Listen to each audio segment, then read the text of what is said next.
My channel. हम पिछली class में कर रहे थे इंटरेस्ट ऑन ड्राइंग, तो आज हम उस टॉपिक को कंटिन्यू कर रहे हैं। तो उसमें हमने देखो पिछली क्लास में हमने किया था when regular amount is withdrawn on monthly basis और when irregular amount is withdrawn at irregular interval of time. तो आज हम उसको कंटिन्यू करेंगे। आज का मेरा टॉपिक है interest on drawing when regular amount is withdrawn on quarterly basis. Regularly amount withdrawn on quarterly basis. अब देखो क्वार्टरली बेसिस का मतलब क्या होता है, आफ्टर 3 मंथ्स, ठीक है। लेकिन क्वार्टरली में भी डिपेंड करता है रिक्वायरमेंट ऑफ द पार्टनर कि उसको बिगनिंग में चाहिए, मिड में चाहिए या एंड में चाहिए। तो इसके भी हमारे आगे फर्दर 3 पार्ट्स हो गए हैं। When regular amount is withdrawn in the beginning of the quarter, next is in the mid of the quarter and at the end of the quarter. Formula हमारा सेम रहेगा। फॉर्मूला इंटरेस्ट ऑन ड्राइंग का हमारा क्या था, product of drawing या हमने बोला था total amount of drawing into rate of drawing upon 100 multiply by average month divided by 12। In case अगर हमें मंथ्स में निकालना है और अगर हमें डेज में निकालना था तो एवरेज डेज अपॉन 365, ठीक है। अब क्वार्टरली में देखो मैं यहाँ पर आपको एक्सप्लेन कर रही हूँ। मंथ्स हमारे कौन कौन से होते हैं, अप्रैल, मई, जून, जुलाई, अगस्त, सितंबर, अक्टूबर, नवंबर, दिसंबर, जनवरी, फेब, मार्च। In the beginning of each quarter means उसने 1 अप्रैल को लिया, जैसे हम स्कूल की फीस पे करते हैं क्वार्टरली बेसिस पर, 1 अप्रैल टू 30 जून। फिर हमारा 1 जुलाई को हो गया अप टू सितंबर, 1 अक्टूबर से दिसंबर और 1 जनवरी से 31 मार्च। तो हमारे 4 क्वार्टर्स होते हैं। तो इसमें मेरा एवरेज मंथ हम निकालेंगे। तो एवरेज मंथ हम कैसे निकालेंगे, एवरेज का मैंने आपको फॉर्मूला बताया था एवरेज मंथ का, time left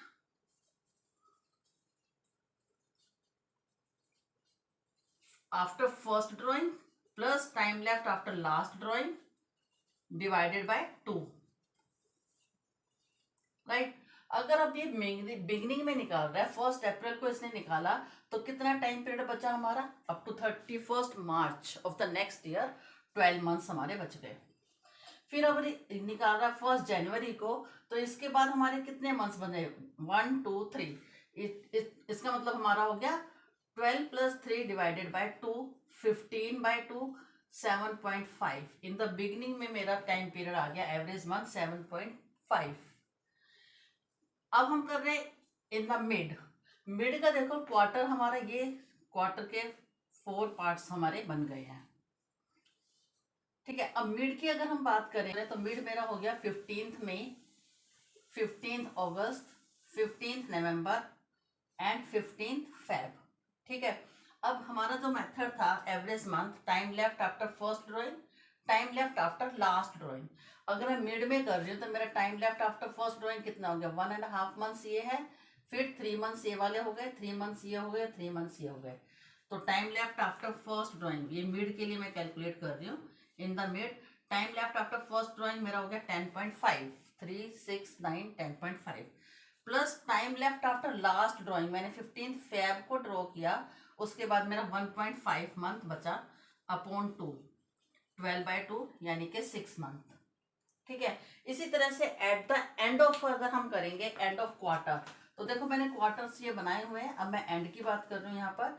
end of quarter में मतलब इसने यहाँ पर लिया 30 जून को, फिर 30 सितंबर, 31 दिसंबर, 31 मार्च। अब कितना टाइम लेफ्ट हुआ देखो, यहां से मैंने काउंट करना शुरू किया। जून हमारा ओवर हो चुका है, 1 2 3 4 5 6 7 8 9 months.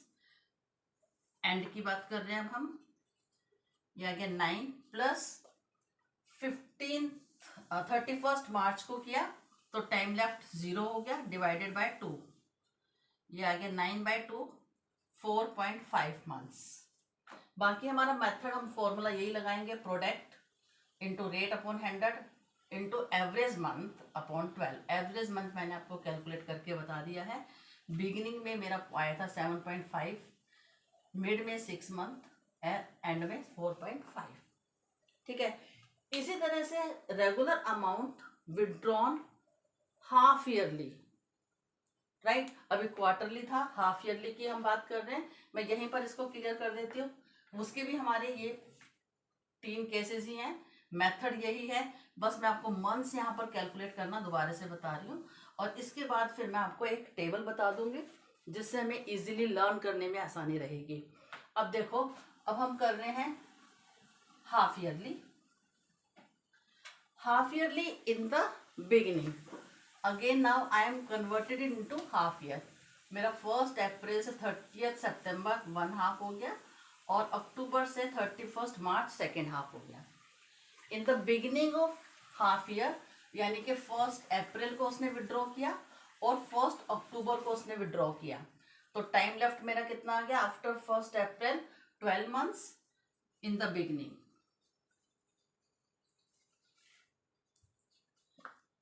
half yearly. Now we are calculating half yearly, right? In the beginning, time left is 12 months, and time left after last drawing is 6 months. 1 2 3 4 5 6 upon 2, 18/2, 9 months. In the mid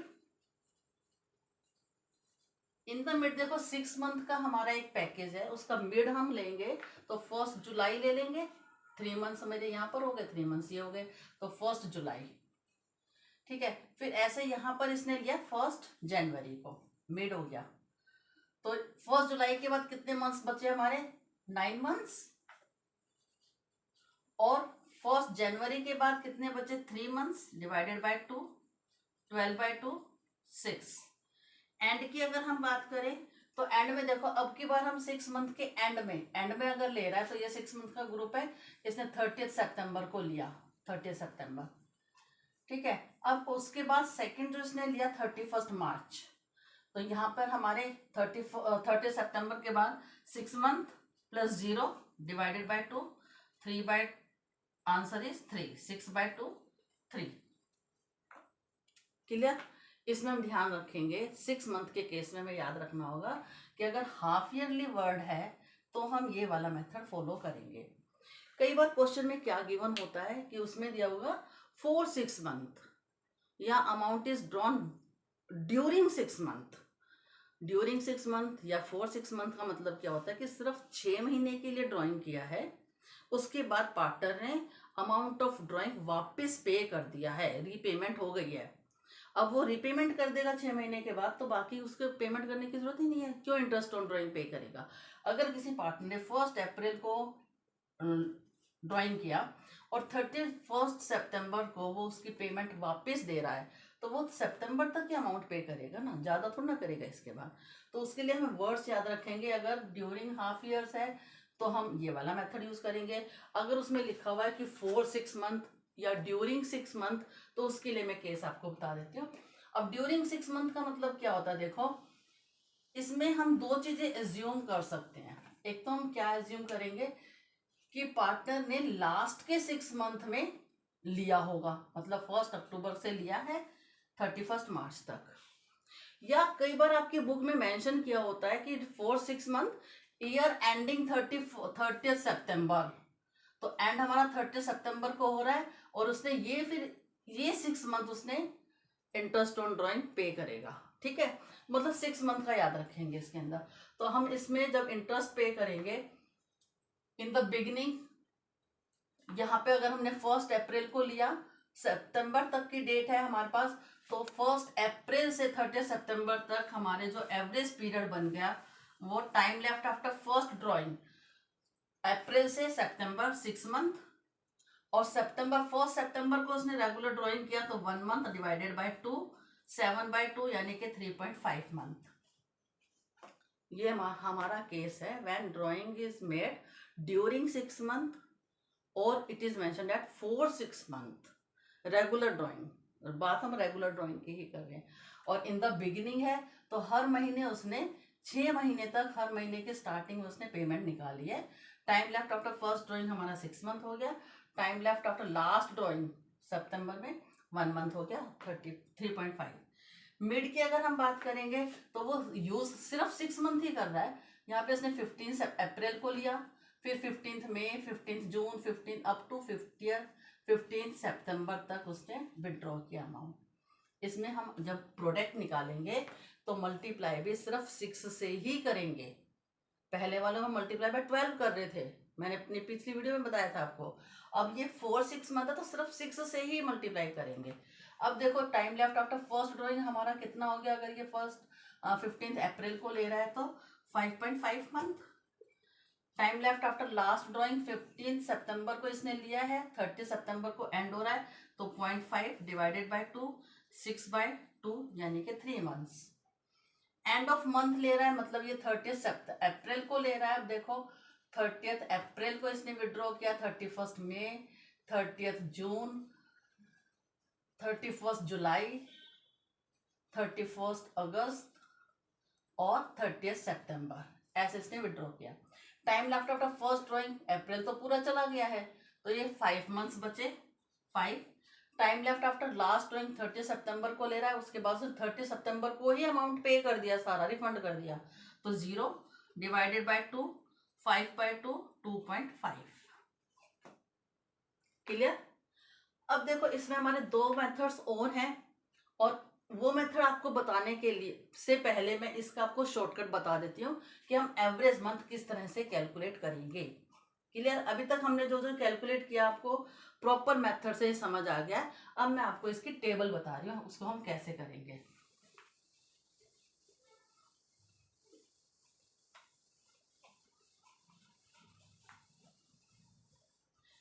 topic interest on drawing का ही है।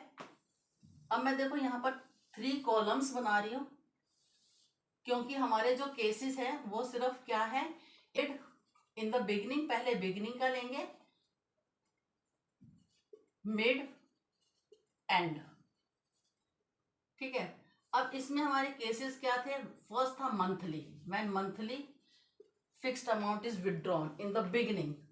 अब देखो ध्यान से समझना मेरी बात को, हम ईयरली की बात कर रहे हैं। Interest on drawing is charge yearly basis, क्योंकि यहाँ पे मैंने बोला on first monthly amount is withdrawn in the beginning of each month. It means it is for whole year, पूरे साल। पूरे साल में हमारे कितने मंथ्स होते हैं, नंबर ऑफ मंथ्स 12। 12 का हम हाफ कर देंगे 6। ठीक है। अब ये मंथली बेसिस है, वो 1 मंथ, 1 मंथ का हाफ कितना हो गया हमारा, हाफ मंथ। तो इसके अंदर मैंने हाफ ऐड कर दिया और इसी में से हाफ माइनस कर दिया तो मेरा एवरेज पीरियड आ गया मंथली के बेसिस में। इन द बिगिनिंग हमारा 6.5 था, हमारी इसके पहले वाली वीडियो में चेक करना हमने किया था। मिड में 6, एंड में 5.5। अब मैं सेकंड केस ले रही हूं, when amount is withdrawn quarterly. Year तो वही 12 मंथ्स है तो हाफ मेरा कर दिया हमने 6। क्वार्टर में कितने मंथ्स होते हैं, 3 है ना। यहाँ पे मैंने मंथ का लिया था 1 मंथ, 1 का हाफ ऐड कर दिया। अब क्वार्टर में होते हैं 3 मंथ्स, 3 मंथ्स का हाफ कितना हुआ 1.5 मंथ। तो मैं इसके अंदर 1.5 ऐड कर रही हूँ और इसी में से 1.5 माइनस कर रही हूँ, ये मेरा एवरेज पीरियड आ गया।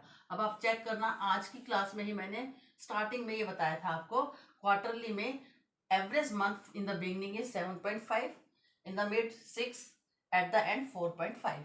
इसके बाद मेरा है when regular amount is withdrawn half yearly, तो मैं यहां पर लिख रही हूँ half yearly.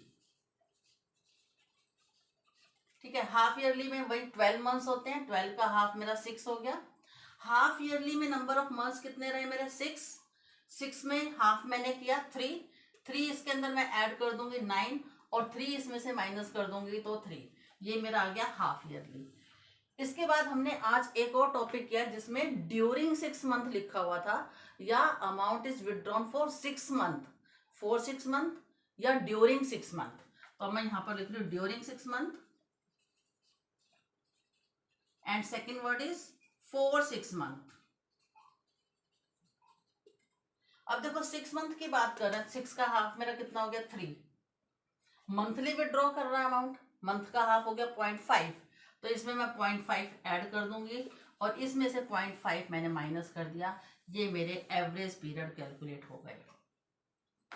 I think there is no doubt. अगर कोई डाउट होगा तो आप मेरे को कमेंट बॉक्स में लिख देंगे, आई विल रिप्लाई इट। इसके बाद मेरे 2 टॉपिक और है, आज हम पूरा कंसेप्ट इसका कर लेते हैं। इसके बाद नेक्स्ट है when amount of drawing is given without the word PA, PA means per annum, per annum word नहीं लिखा हुआ अमाउंट ऑफ ड्राइंग आपको गिवन है। For example 10,000 rupees withdrawn by A, per annum word interest, rate of interest is 10%, per annum word is not mentioned, per annum नहीं लिखा हुआ, सिर्फ लिखा हुआ 10%। इस केस में हम क्या करेंगे, when per annum word is not given, we will pay the interest for the whole year, पूरे साल का इंटरेस्ट पे कर देंगे हम उसको। तो इसमें मेरा मेथड देखो वही रहेगा, प्रोडक्ट या amount of drawing into rate of interest. Average period इसमें मेरा पूरे साल का हम दे रहे हैं तो 12/12 हो गया, या हम इसको मेंशन ही नहीं करेंगे। पूरा अमाउंट मेरा आ गया 1000, मतलब हम पर एनम के केस में पूरे साल का इंटरेस्ट पे करेंगे अगर पर एनम वर्ड नहीं दिया हुआ तो। ठीक है, लास्ट इसमें क्या मेथड है, लास्ट मेथड है कि when amount of drawing is given without date, amount withdraw किया पार्टनर ने, लेकिन किस दिन ड्रॉ किया, कौन सी डेट को विड्रॉ किया, ये मेंशन नहीं किया हुआ, तो ऐसे केस में हम एवरेज टाइम पीरियड ले लेते हैं। भाई ना तेरी ना मेरी, अगर 2 पार्टनर है तो वो क्या करते हैं 6 मंथ का कैलकुलेट कर लेते हैं। तो उसमें हमारा एवरेज पीरियड क्या हो जाएगा 6/12। बाकी मेथड वही रहेगा, product amount of drawing into rate upon 100 into 6/12, average period ले लेते हैं 6 मंथ का। हमारा इंटरेस्ट ऑन ड्राइंग के केसेस सारे कंप्लीट हो गए हैं। अच्छा, इसमें एक चीज इस बार की बुक में आई है, बुक में क्या है, नॉर्मली हमें क्या होता था कि इंटरेस्ट ऑन ड्राइंग कैलकुलेट करना होता था, तो इंटरेस्ट ऑन ड्राइंग का मैंने ये फॉर्मूला लगा दिया। ठीक है, अब आपके बैक एक्सरसाइज में क्वेश्चंस गिवन है कि आपको इंटरेस्ट ऑन ड्राइंग गिवन है, रेट गिवन है, टाइम पीरियड भी गिवन है, चाहे वो क्वार्टरली है, चाहे ईयरली है, चाहे मंथली है। You have to find out product means amount of drawing. तो क्या हम इसको कैलकुलेट कर सकते हैं, ये मेरे को अमाउंट गिवन है, ये भी सब गिवन है, तो हम इसको एक्सट्रीट करके कर सकते हैं ना। तो ये हमारा बैक एक्सरसाइज में इस पर 2-3 क्वेश्चन इस तरह के हैं और वो भी हम कर सकते हैं। अब हम इसके बेस पे बैक एक्सरसाइज से क्वेश्चन कर रहे हैं। Question number 41 page number 2.90। इस क्वेश्चन में संजय एक पार्टनर है, उसने अमाउंट विड्रॉ किया 7500 क्वार्टरली, और तीनों केसेस हैं इन the beginning, mid and at the end. Rate of drawing, interest on drawing is 10% per annum. हम इसको कैलकुलेट करेंगे। देखो सबसे पहले मैं लिख रही हूँ मेथड, इसका फॉर्मूला क्या होता है कैलकुलेट करने का इंटरेस्ट ऑन ड्राइंग। मैं यहाँ पर लिख रही हूँ interest on drawing is equal to amount of drawing into rate of interest upon 100 into average month divided by 12। Marks आपको फॉर्मूला लिखने के मार्क्स भी मिलते हैं, तो सबसे पहले हम फॉर्मूला लिखेंगे। अब देखो अमाउंट ऑफ ड्राइंग क्या, मैंने आपको बताया था कभी भी हम इसको मल्टीप्लाई करके नहीं लिखेंगे। 7500 एवरी क्वार्टर ले रहा है और नंबर ऑफ क्वार्टर मेरे एक साल में 4 होते हैं, मैंने मल्टीप्लाई बाय 4 कर दिया। रेट ऑफ ड्राइंग गिवन है 10%, 10/100। अमाउंट ऑफ ड्राइंग, अब देखो हम शॉर्टकट लगाएंगे, क्वार्टरली अमाउंट विड्रॉ कर रहा है तो मैंने बीच में 6 लिखा था मिड में, और इसमें मैंने क्या कराया था 7.5, 4.5 कि क्वार्टर है तो 1.5 ऐड कर दिया था, 1.5 माइनस कर दिया था, तो मेरा एवरेज मंथ आ गया 7.5/12। अब हम इसको कैलकुलेट कर रहे हैं।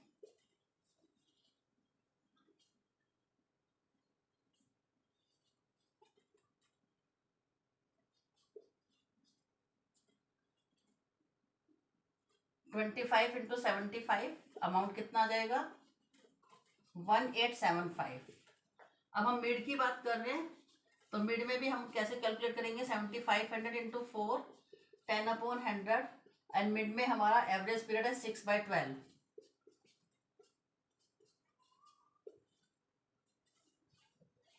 1500 एंड की अगर हम बात करेंगे तो 7500 इंटू 4, 10/100 इंटू 4.5/12, एवरेज मंथ इस पर 4.5 है।